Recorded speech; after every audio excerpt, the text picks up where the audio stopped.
C'est depuis ce point de vue que Paul Cézanne a peint 52 tableaux de la Sainte Victoire. On s'aperçoit qu'en fait, la majorité des tableaux, sauf la partie sud, va être détruite. En fait. Donc on ne verra plus les perspectives que Cézanne a peintes. C'est sur cette colline, où le peintre posait son chevalet, que la future zone d'aménagement concerté doit voir le jour. Une aberration pour Didier Bonfort, à l'origine de la mobilisation contre ce vaste projet urbain. Là où Cézanne, c'était les motifs où Cézanne peignait Sainte-Victoire notamment, vont être gâchés parce qu'il y aura des immeubles devant, vous comprenez, donc on ne verra plus le motif tel qu'il existait. Le préfet vient de donner son feu vert au projet immobilier avec avis favorable du commissaire enquêteur.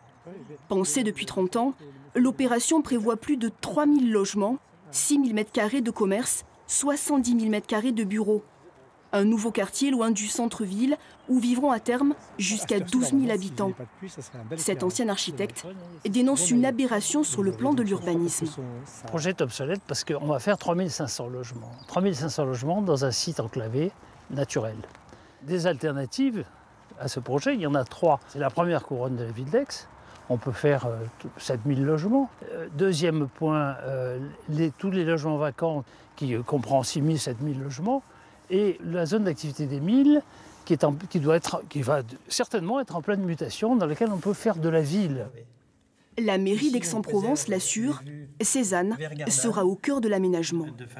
On s'est entouré des conseils de Denis Coutagne, qui est le président de la société Paul Cézanne et qui est le meilleur conseil qu'on puisse avoir.